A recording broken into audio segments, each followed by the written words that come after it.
I don't have another passport. I only have a Nigerian passport. I don't have anywhere else to call home. It's just Africa. So it's either it works or I can't even run away, right?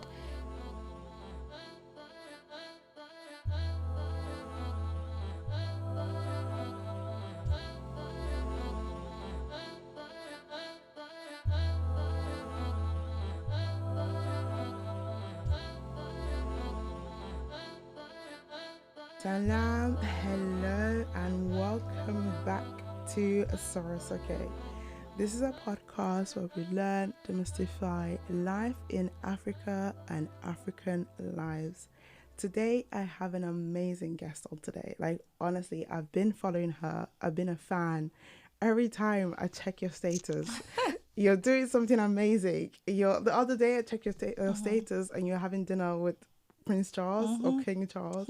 I was like, okay, who is this girl? Like, every day you're doing different events, and I think we had a class together, and I just loved your passion that you had, and every answer you had was like, oh yeah, example in Nigeria, this is that in Nigeria. This is, I was like, okay, I need to speak to her. Like, I love the passion and everything. But so yeah, would you like to introduce yourself to get into it? Hello, everyone. My name is Bukola, and I'm currently a graduate student studying for my master's in public policy here in London. And I also work in industrial policy, and I'm the founder of Industrial Futures Lab, which is an independent industrial intelligence, advisory, and advocacy platform where we exist to advance industrial transformation in developing and emerging countries through research, advisory, and we also have a convening platform which we're launching next week called the Industrial Futures Forum. Okay, amazing. First question, how did you get into like industrialization and like this whole topic? Because you're doing a lot of stuff in there, but like it's kind of niche. But like, how did you first get interested in it?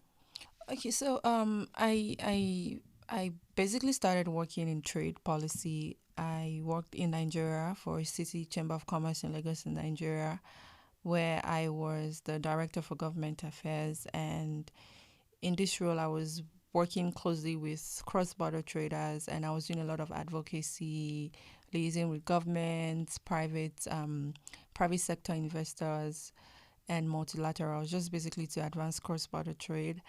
And I think the work sort of exposed me to the gaps, which I believe like for a country, for Africa as a continent that really needs to grow, we have not, industrialized enough. And so I think the curiosity led me to this research on industrial policy.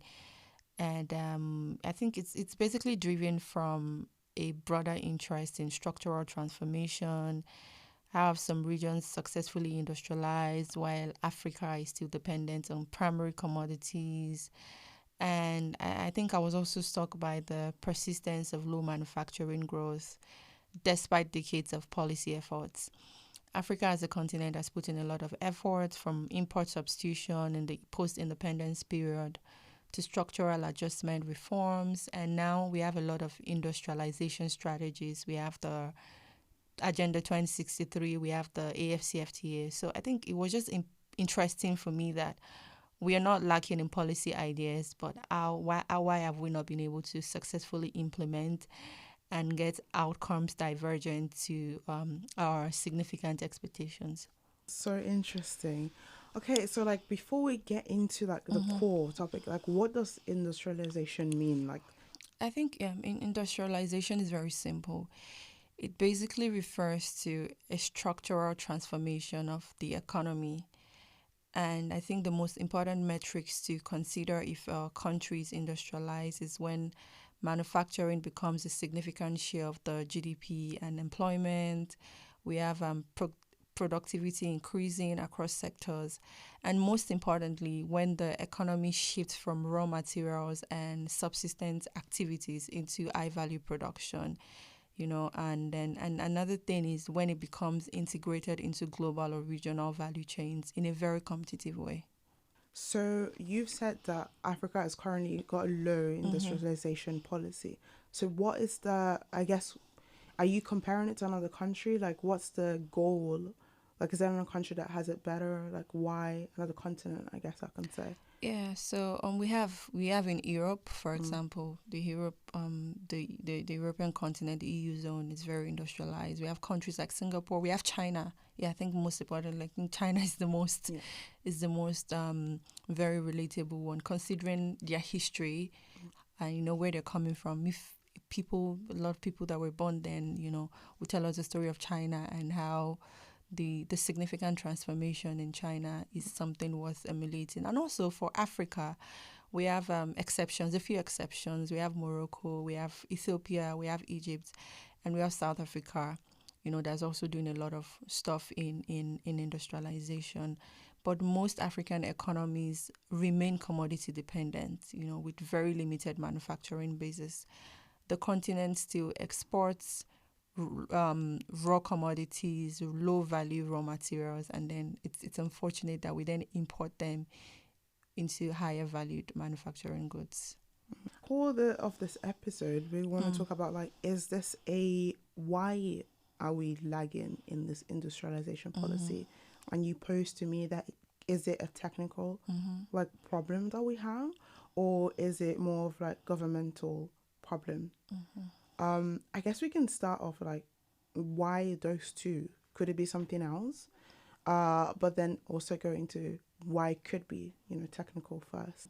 So I think we need to like go back, history in a little bit, and then we need to look at our industrialization efforts, and I think we've had three significant phases: the post-independence era, between the 1960s to the 1970s, where we had like a lot of import substitution, state-led industrialization, high tariffs, state-owned enterprises, and some early industrial bases built, but it was largely inefficient and unsustainable. And we also had the second phase, which is the structural adjustment phase between the 1980s to the 1990s, which a lot of people call the liberalization phase.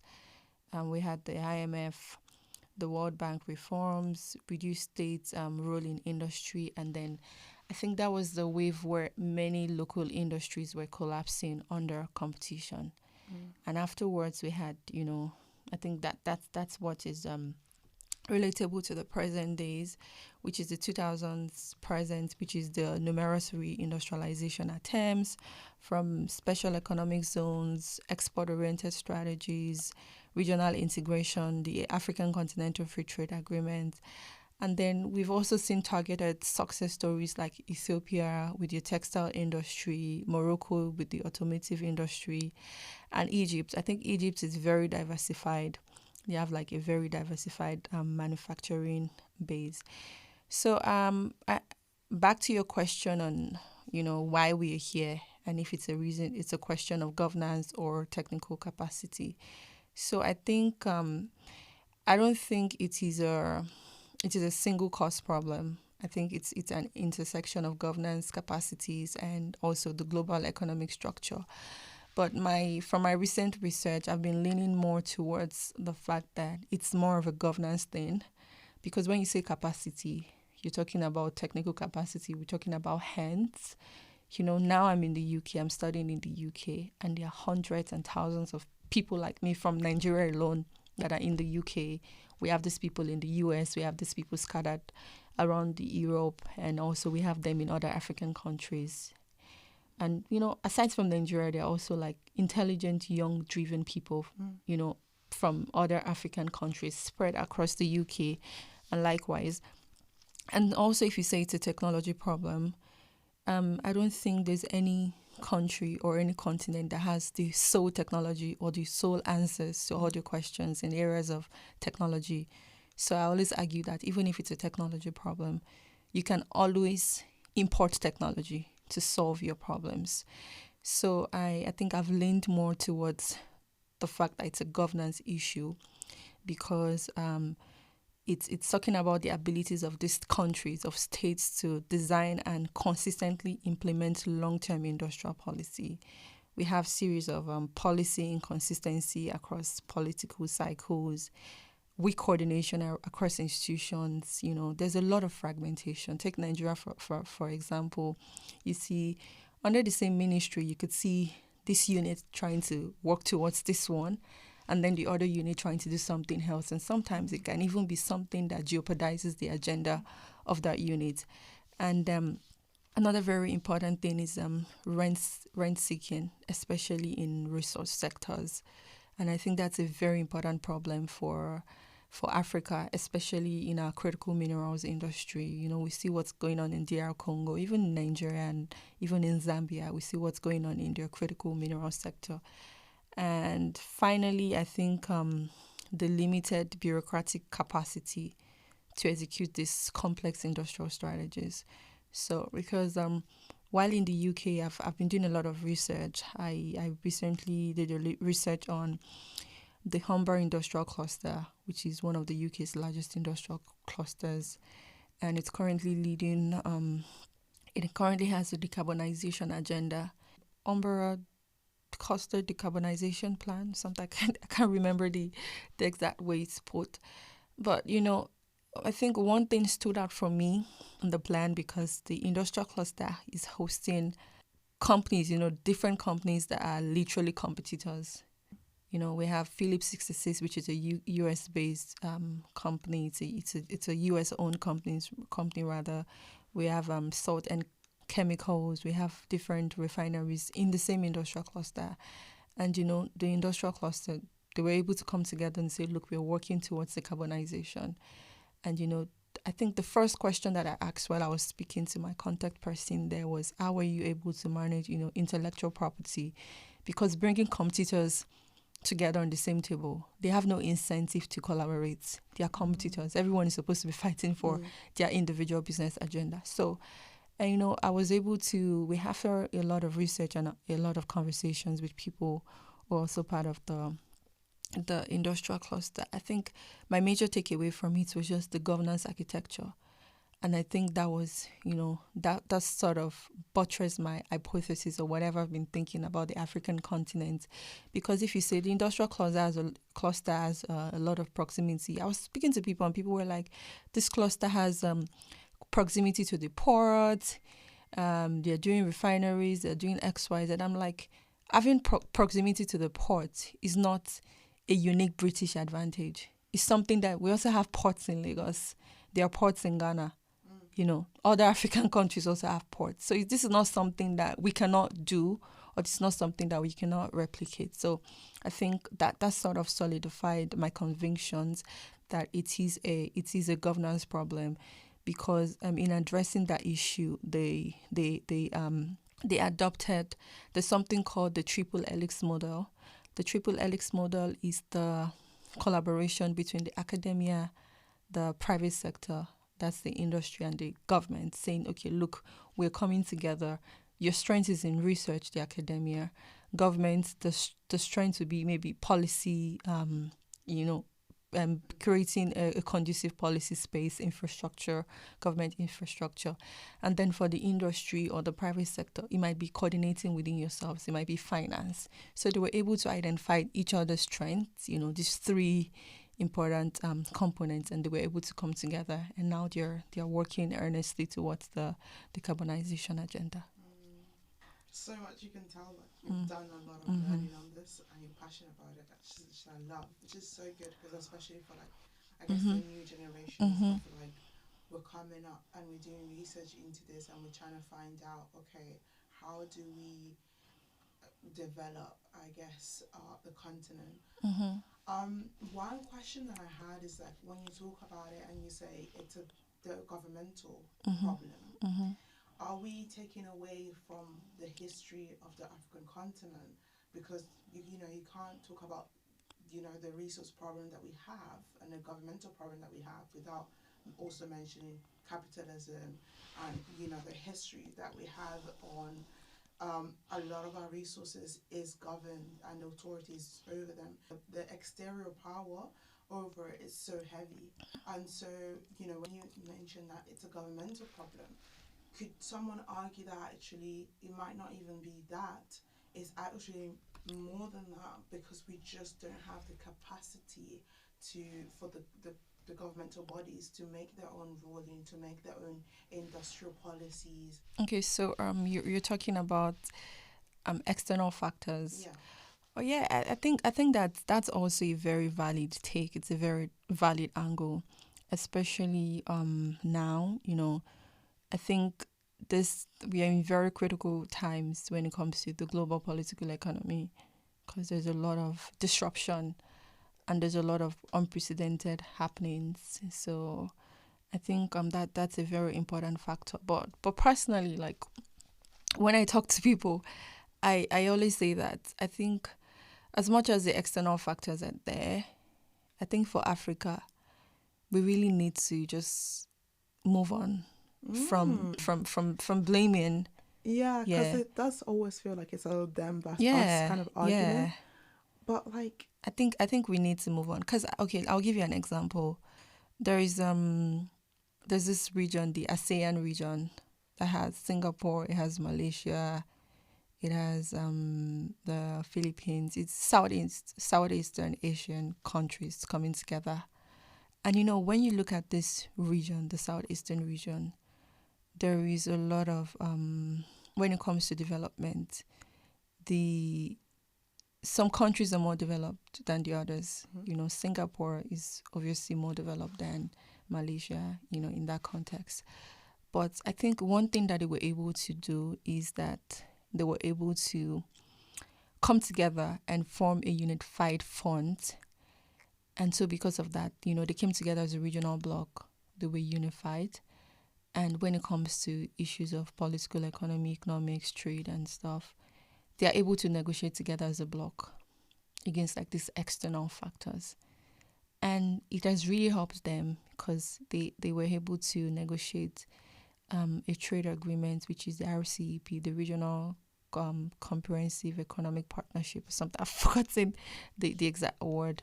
But, that is the largest trade agreement in the world right now. And they were able to do that because they were unified. So I think in the context of Africa, that's the missing link for us. The fact that we are really fragmented and every country is literally going to negotiate like trade policies on their own. We have the African Continental Free Trade Agreement, which is expected to solve that problem or bridge that gap. So I'm hoping that when we are able to like come together and form a unified bloc or unified front, and then when we can start negotiating, because like you mentioned capitalism, it's unfortunate or maybe fortunate that everything that's going on in the world right now, it's just about your strength. For you to be able to negotiate, you need to, there has to be something significant that you're bringing to the table. And I think we have a lot of advantages that if we're able to leverage on together as a bloc or together as a continent, we are able to come together and go head to head or toe to toe with the other continents. That's so interesting because but I don't know, like when you compare it to like a country like Singapore and Malaysia, they don't have necessarily the same histories as a lot of the countries in Africa. And so I guess that you can have like a little bit of a difficult when you like trying to apply similar policies that they have to our own. Because like, are you saying that their main reasons because we can't come together because we're fragmented? But what's the reason why you think we're still fragmented?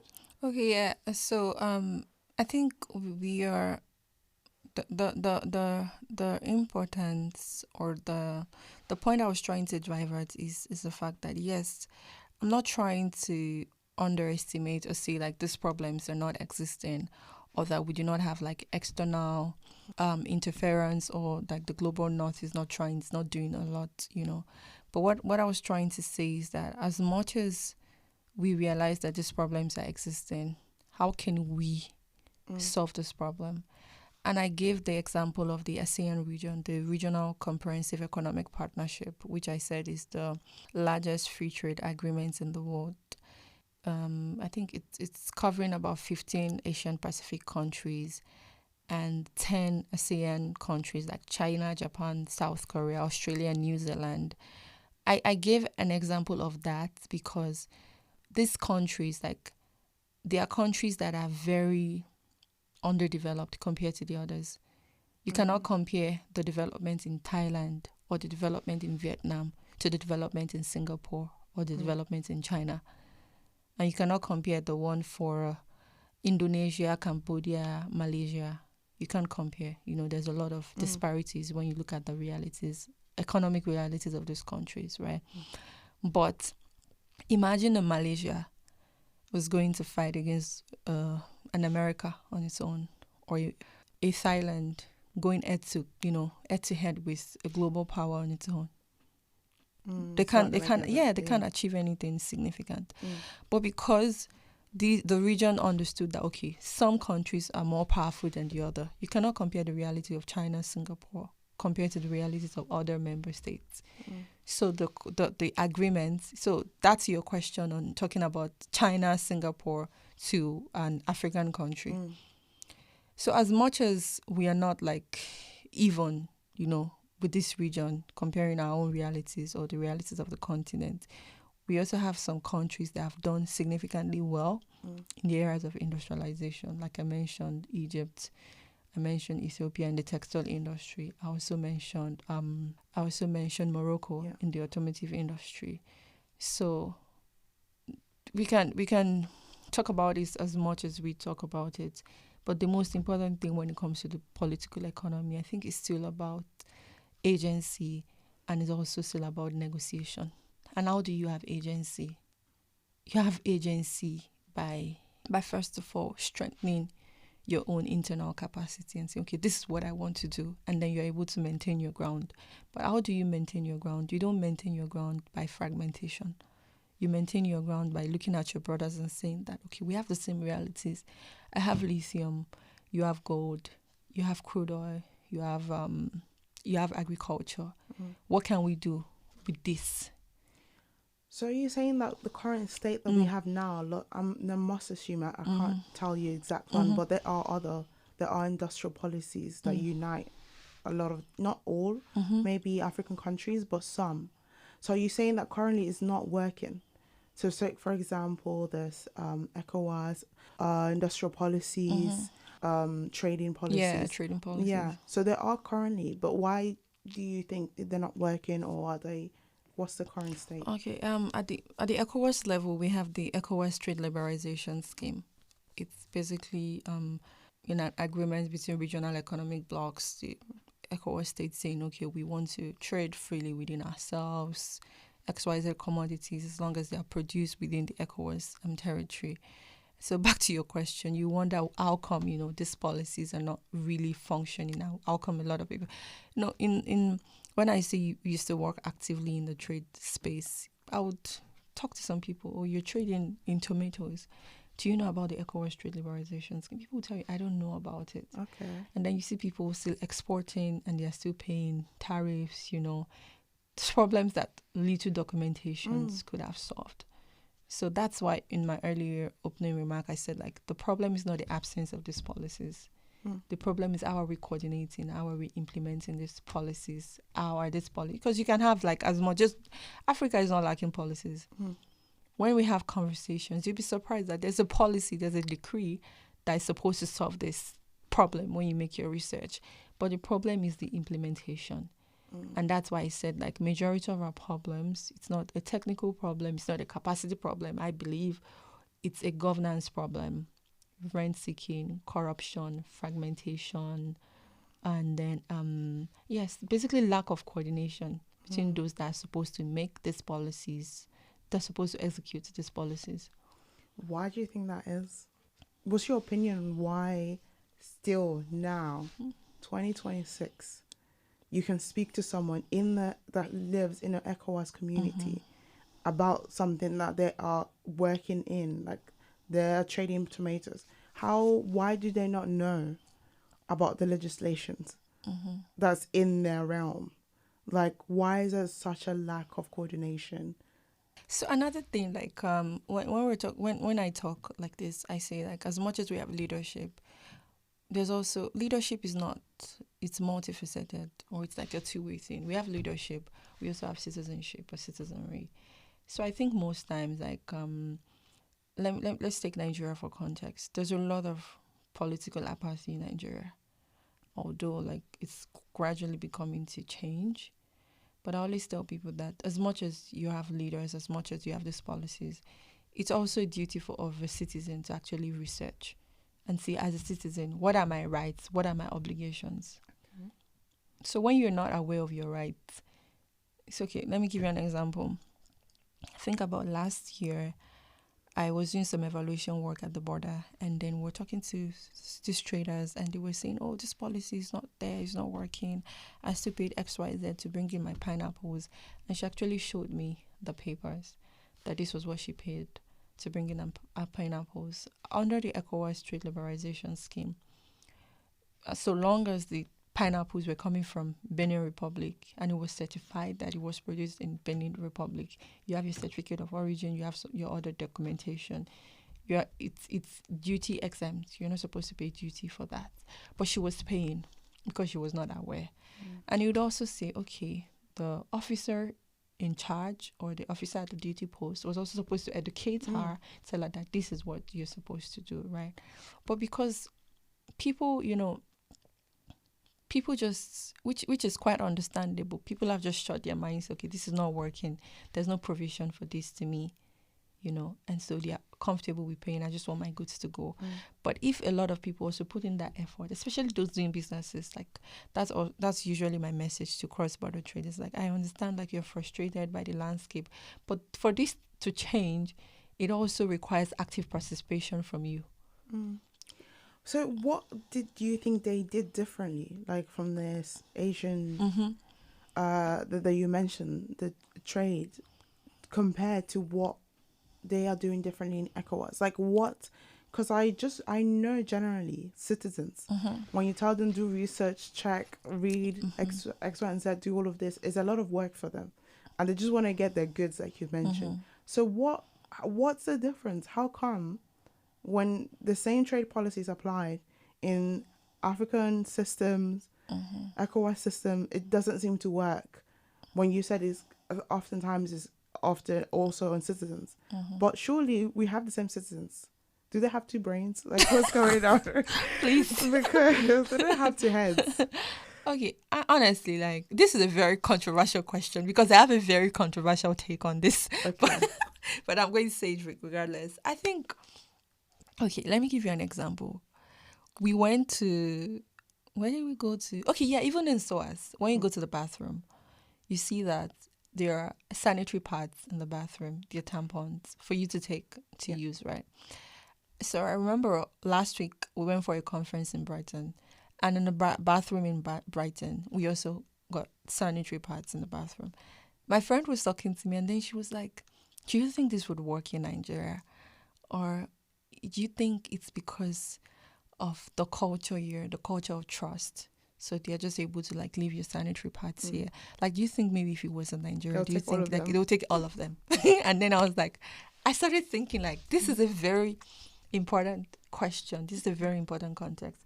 So another thing that I always do outside of trade, which obviously like reflects in every sector of our country, is the values.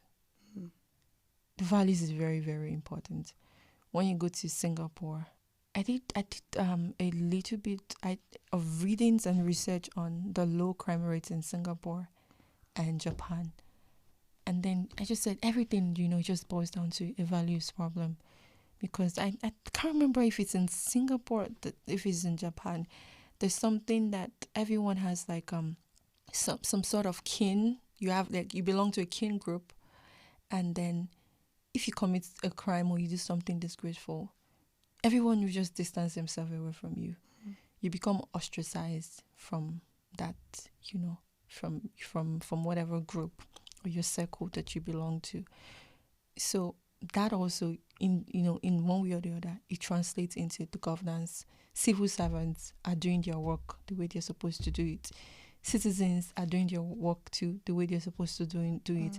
So even if they notice the loophole in governance or any way that they can benefit from it, because they simply know that there are consequences for their actions. Was it at the last World Cup where after the football match, the fans for Japan or Singapore, I think it was from Japan, they were cleaning the stadium even after they lost. It's a value. Do you understand? It's a value problem. And I also always argue that maybe it's that way because maybe democracy is not even, maybe we're not even ripe for democracy. Was it that Burkina Faso president said that basically we're not going to have democracy in this country? So I think maybe because we're not, I don't know, like, because, you know, I think the problem is our values, and also like I feel like not to bit like go back, but I feel like because of our history, we're steeped like the way we behave, and a lot of the things we do subconsciously. Like your friend saying, like, do you think this will work? As in the free tampons and stuff. It's subconsciously, I think, because we are prepped to think that this is gonna go away. Like today is there, but like next week the free tampon is gonna go. So I don't think it's rooted in like Western civilization to think that, oh, I'm just gonna take one because I trust it.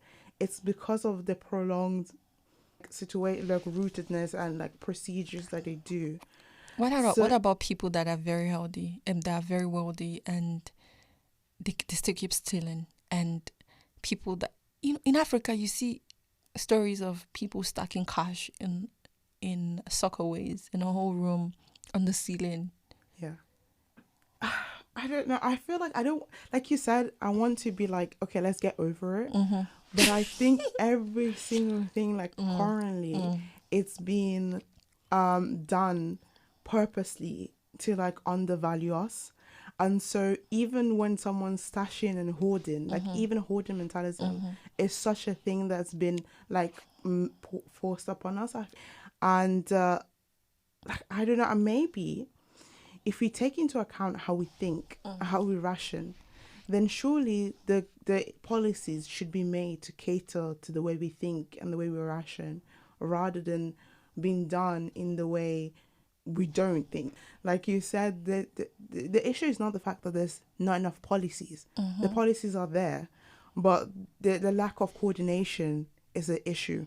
And oftentimes we will find a loophole for us to get our money's worth. The guy in the border office taking money from the lady selling pineapples, he knows she doesn't have to, but he's getting paid because he knows he might not get paid from the higher up somehow. So he has to find a way to, I guess, I don't know, feed his family. I guess your answer is, I guess it is us that, you know, that we are the reasons why industrial policies is not working. Is that, would you say that? Yeah, because it's okay. There's something. There's a quote, and what's the quote? Like, all is fair in love and war. It's just like you're doing business and the next person is also doing the same business with you. Even if the other person has like a lot of leverage than you, or the person is going to keep doing whatever he or she's doing for you to remain subservient or for you to remain under them. Do you understand? The West, I know like there's a lot of wrong things. There's a lot of inequality. The global politics is unfair. We are the receiving end of everything. But the most important question is, okay, what are we even doing to get ourselves out of it? Are we going to continue blaming them? Okay. So what do you think we should do? And that's simple. First, we need to come together. You know, we need to be united. If we cannot even unite ourselves within Africa, first, and say, go back to the drawing table and this is what we want to do. There's no way we're even going outside to fight whatever is coming outside. Have you looked at even traveling within Africa? Yeah. From it's people say it's more impossible.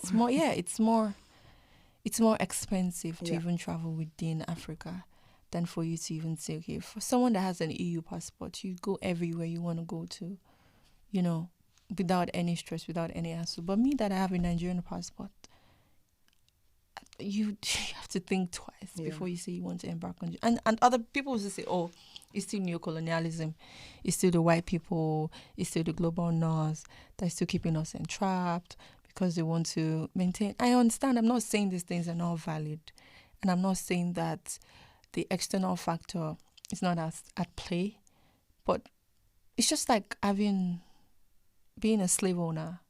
You want to keep having your slaves forever. So would the slave say, because, okay, you have so much power over me to keep me as a slave, I'm just going to wait, I'm not going to do anything? First, we need to get our own internal mechanisms, our own internal governance. We need to get it right. I was talking about the African Continental Free Trade Agreement, the FCFTA. If we get it right, it can be a changer. It can be a game changer first for us. So I'm hoping that we do everything as a continent to get it right. The free movement protocols for people to be able to trade and move freely within the continent, our digital payment systems. We still have a long way to go. But if we're able to achieve this in phases, then I think we can now start, talking about how to fight or... That's so true.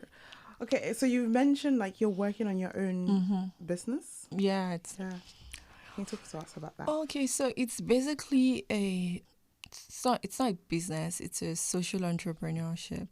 I think what we're basically doing is that we understand that a lot of research has been done. Like I mentioned, when it comes to dissecting our problems, we are very aware of these problems.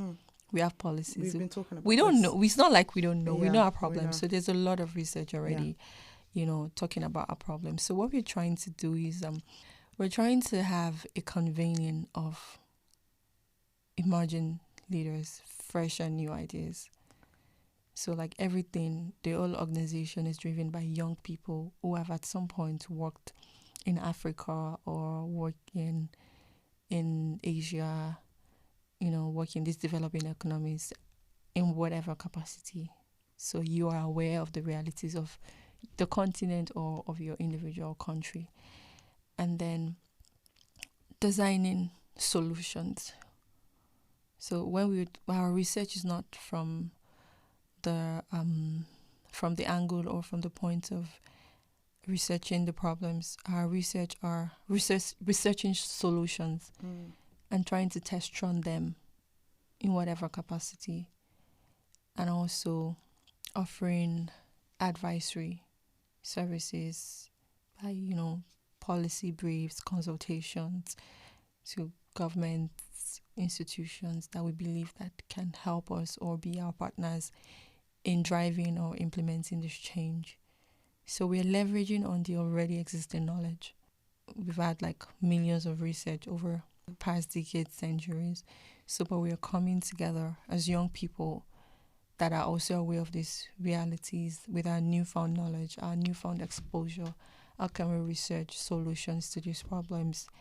And then the forum that I mentioned, the one we're having next week, is also around governance and technology.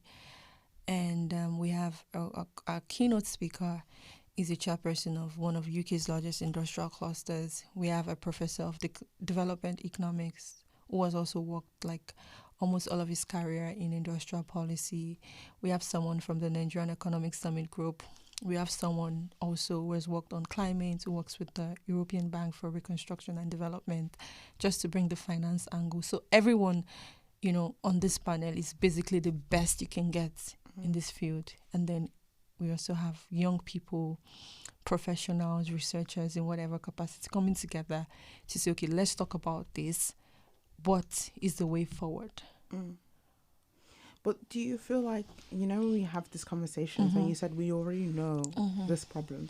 We've been talking about this for a long time. But when you said the issue is governance, how are we going to get to the core of the governance and how we coordinate? Because you said that as long as I get my business done, as long as I get my money, then I don't really care about this is the policy, this is actually how it should be, because I've been doing this for the past how many years. So then, who are you to tell me this is how it should change and this is a new policy? So other than like the research and a lot of the things that you're doing, which is amazing, how do you think we can work on like the coordination part that you've mentioned as a thing that's lacking, and corruption? Okay, and so I think that's as much as there's a lot of corruption on the African continent and a lot of people who don't care if it works or if it doesn't work, there's still a huge proportion of people who still believe in the continent. People like me and you, who are doing whatever we can do in whatever capacity that we have.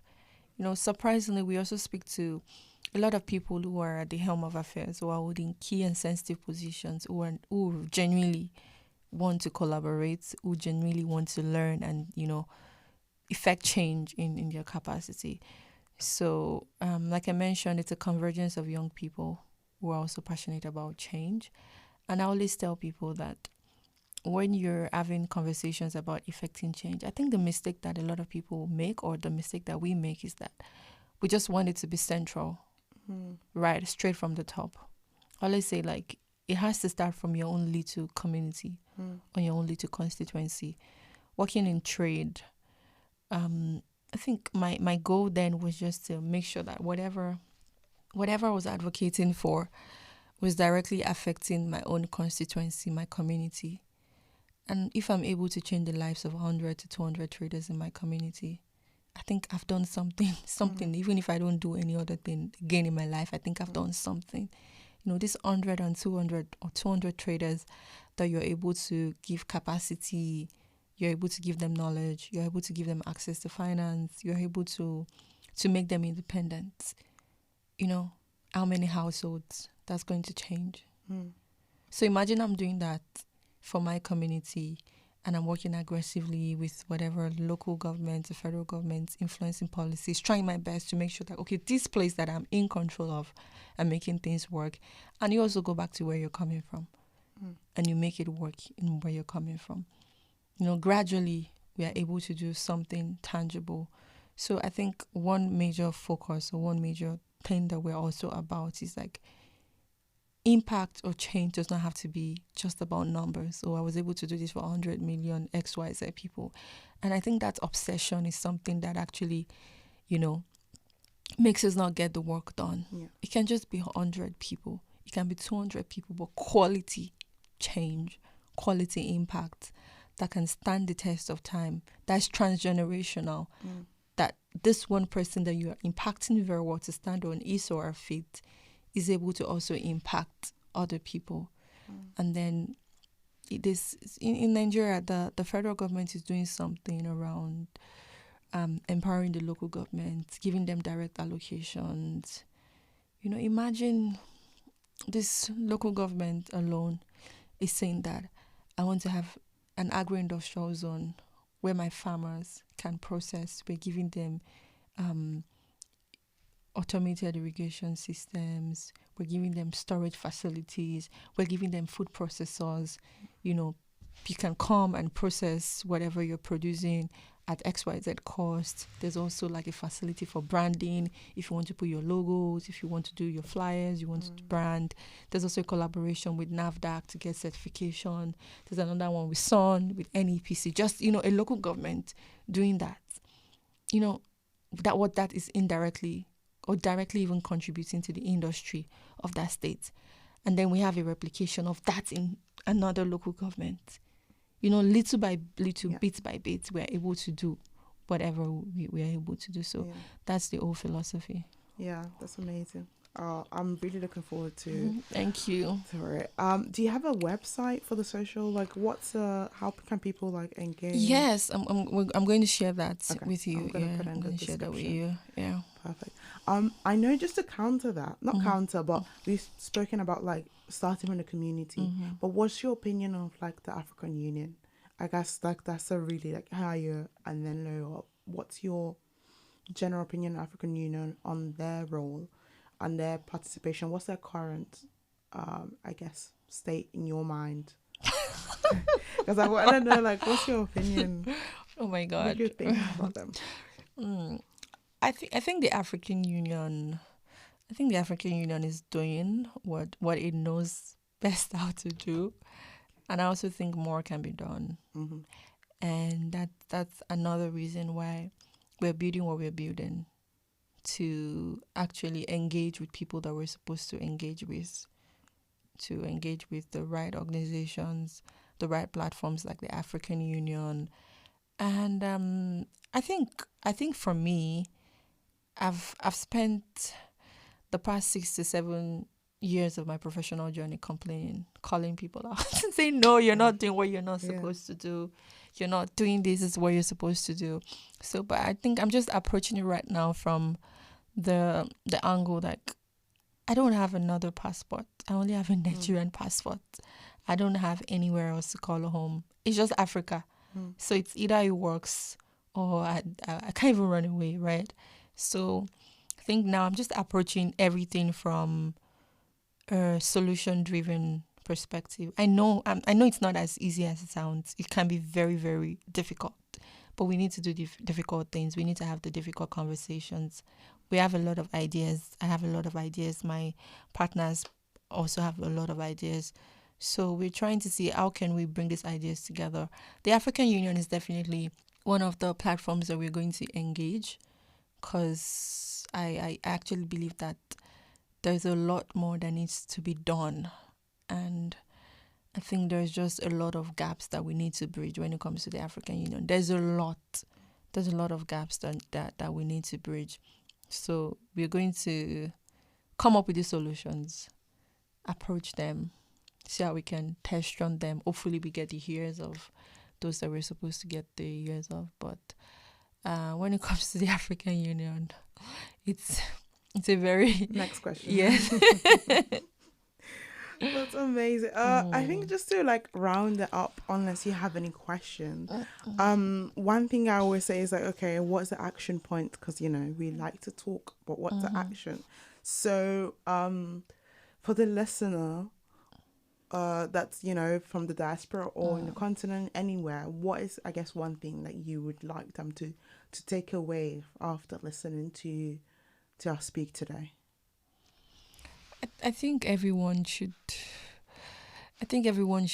be equal. If we're talking about Africa, I think everyone should be equally invested in Africa. As much as I know a lot of people in the diaspora who really want to be back home, really want to, reunite with their families, or even have that strong connection with Africa or whatever country that they come from. But we've lost hope. Yes, we've lost hope. So I think those of us that don't have another home should not be left alone. So I think everyone just needs, all hands needs to be on deck. Everyone needs to play their part. I know it can be very difficult, but we all need to play our part in making this work. Invest back home if you can. Participate. Vote if you can. I know a lot of people that have the resources to travel home to vote. Vote if you can. Engage if you can. And honestly, I know that the political landscape at home can be very crazy, but I believe that somehow our votes can count. Because there's a way that when something becomes overwhelming, when there's like overwhelming support, when all eyes are on something, I think our leadership has been able to get away with it for so long because we're not very interested. But when everybody becomes very keen, interested and invested in this thing, I think we can make it happen. And another thing is like, let's try to say good things about our country outside. Positive advocacy. Yeah, positive advocacy. Because, the stereotype is just crazy. Because there are other people that are doing crazy stuff that we're doing. And they're getting away with it. Corruption is not an African Yeah, it's not an thing. African thing. It's not limited to the African country. It's not exclusive to us. But because we demarket ourselves so much, like I don't even take that. I don't take that lightly because I'm like, okay, yes, we can call ourselves out when we're in the room by ourselves, but not outside. So I think that that really matters. We are not the only ones migrating. We have the Asians, we have Indians, we have Pakistanis, like in numbers. even doing a lot of crazy stuff than we're doing, but we're so loud about our own, and we really always tear down our country and our continent. So I think we need to be, I know it can be frustrating and it's annoying, but we just need to be as positive as we can. Okay, that's it. That was amazing. Thank you so much for joining me, Bukola. It's been an amazing episode. Honestly, I've been wanting to have this podcast episode for so long. So thank you so much for joining me today. Please check the description box below. All of the important information will be there. And join us next time. Until then, SOAS, okay.